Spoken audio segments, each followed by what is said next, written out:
Bienvenue dans ce cours vidéo en ligne où nous allons aborder un sujet crucial pour tous les créateurs sur YouTube, les droits d'auteur. La protection des droits d'auteur est essentielle pour garantir le respect du travail créatif et des œuvres originales. Dans cette vidéo, nous allons discuter des conseils importants à garder à l'esprit en matière de droits d'auteur sur YouTube.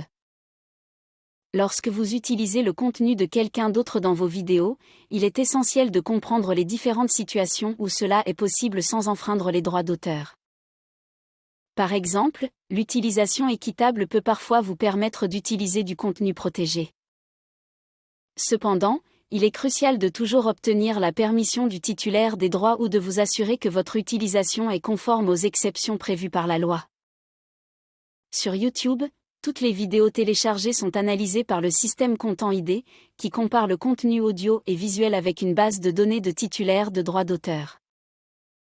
Si votre vidéo contient du contenu protégé, elle peut faire l'objet d'une revendication Content ID ou même être supprimée en raison d'une demande de retrait pour atteinte aux droits d'auteur. Soyez donc attentifs et respectez les droits d'autrui. Si vous constatez que votre propre contenu protégé par des droits d'auteur a été publié sur YouTube sans votre autorisation, vous avez la possibilité de soumettre une demande de suppression pour atteinte aux droits d'auteur. Il est important de noter que cela peut entraîner une procédure judiciaire, car YouTube ne prend pas de décision définitive sur la propriété des droits d'auteur ni sur les litiges de propriété. Pour éviter les problèmes liés aux droits d'auteur, voici quelques meilleures pratiques à suivre. Assurez-vous de posséder les droits sur le contenu que vous téléchargez, obtenez l'autorisation du titulaire des droits ou assurez-vous que votre utilisation est conforme aux exceptions légales. Éduquez-vous sur les mythes courants entourant les droits d'auteur afin d'éviter les erreurs fréquentes.